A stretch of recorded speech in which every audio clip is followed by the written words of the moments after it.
Laughter you gave, scenes that you saved. Laughter's the best medicine.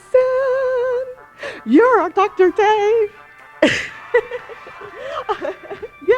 You actually are my improv idol. You're the cool co-founder of the famed 4-day weekend improv troupe, kind of a unscripted Saturday Night Live. You're hysterical, really. Did you decide at one specific moment in your life that you wanted to be funny? 8th grade, Mrs. Ratliff. Oh, She looked at me and she said, "Mr. Wilk, are you going to be a fool your whole life?" And I thought to myself, I wonder what that pays. Were your classmates like just falling over? I was. I really wasn't the class clown, but I was the guy feeding the lines to the class clown because I didn't want to get in trouble. Yeah. Let him get in trouble. Right. Actually, make him look good. Right. You know what? I made him look good. He got all the credit. It's fine. But it is. That's the thing about improvisation. You want to be Michael Jordan and slam dunk and everyone goes nuts? Yeah. Or do you want to be Scottie Pippen with the behind the back pass that every player on the court is like, woo, did you see that?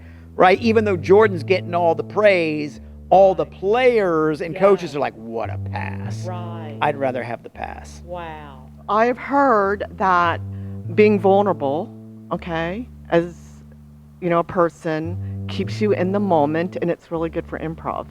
I would agree. When I first started improv, I wanted to be cool and I wanted to own, and I realized, well, there's nothing funny about being cool. And it wasn't until I realized I'm 5'6", I'm insecure, I'm not the best looking guy in the world. Let me play lower status and let me be vulnerable and be self-deprecating. And then I started to shine because I was succeeding, letting everybody know that, yeah, man, I'm just a guy, you're right.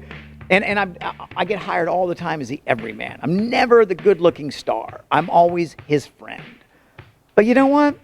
Friend makes a good living. But I guess Nothing wrong with being everyone needs a friend.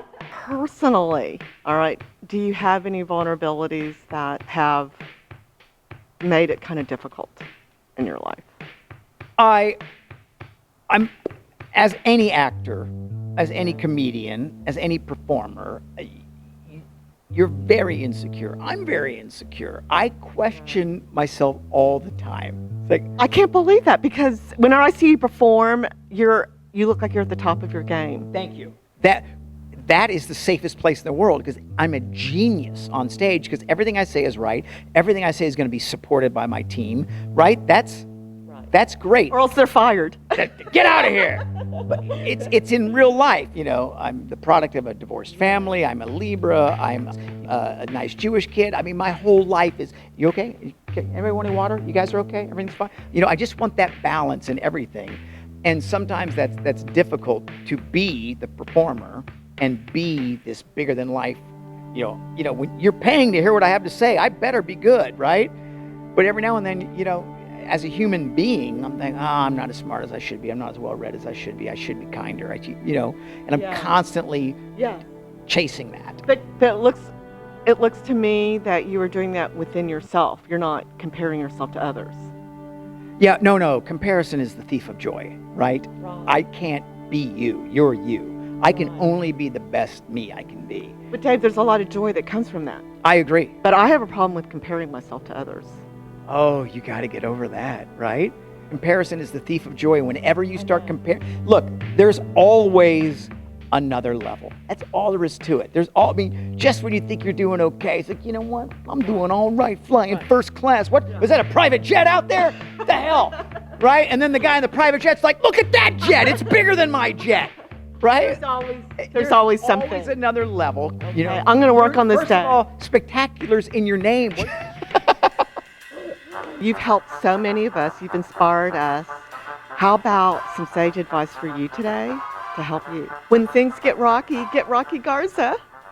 And there he is. Yeah, he is. Right on cue. I know. I'm a yes and guy. That's the foundation of improvisation, honoring everybody's perspective. But in this really difficult political climate, how do you honor somebody's perspective who You're just 180 degrees away from seeing eye to eye. I at least want to try to figure out where you're coming from. And I have found there's so much peace and space in my life when I don't feel the need to prove to you why I am right and you are wrong, but simply hear what it is that you have to say and try to honor that part of your person as best that I can. Agree to disagree on this, but let's find common ground as human beings, is what you're saying. When we get to the other half by going, man, I actually can see myself in them, I think it gives us a lot more space to go, it's okay we can agree to disagree, and I can still honor you as a person. Thank you, Rocky. Thank you, David. Does your wife think you're funny?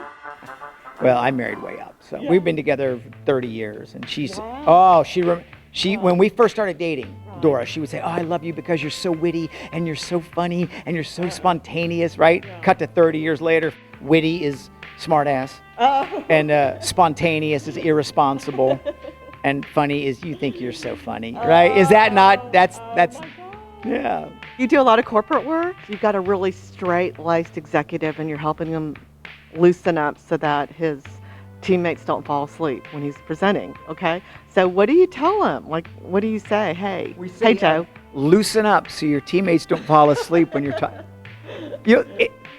Improv and the exercises, it's like going to the gym. You can't go once and walk out and go, man, I look great. Yeah, exactly. You have to constantly live it. It's a muscle. Exactly. It's a muscle, and you have to exercise that muscle for it to grow. So, I can't come in and work with you for a half hour and say, well, you're cured. Here's a magic, here's your pill, you're done. But I can introduce you to these philosophers. Well, there is a pill. Come on. Well, I mean, obviously there's a pill for everything. There's side effects, believe me. But even though the theaters are closed, we'll jump on these virtual conferences and we'll be in between presenters and we will help re-energize everybody who's watching and have fun with. And the key is to have fun with and not make fun of, right? Yes, exactly. Yeah. So instead of being here at the theater right now, we need your spirit around the world and infusing joy and laughter and life into all of our everyday dealings, which is really awesome. Yeah. All I can say is this too shall pass. Yeah. So everybody be kind, do the best you can. Treat each other as artists and poets, and when we get out the other side, we'll be better off for it. That's all we can do right now. Yeah. As president, wanting to be president of the Smooth as Wilk fan club, and vice president, CEO, and janitor of the DoraSpectacular Hall of Fame Museum University, with the powers vested in me, I want to present you with a diploma for the Laugh Doctor. Oh my goodness, thank you. Yay. Will you open it? Yeah, absolutely. It really is. Yes. I am officially a Laugh Doctor, huh? See, Mom, I told you I'd get that degree. Yeah. And you got it instantly. You didn't have to go through. Hey, Miss Ratliff. Laugh Doctor. Okay, yay! This theater needs Yay, Dave! Oh, yay, Dave! Appreciate it. You're Be so safe. welcome.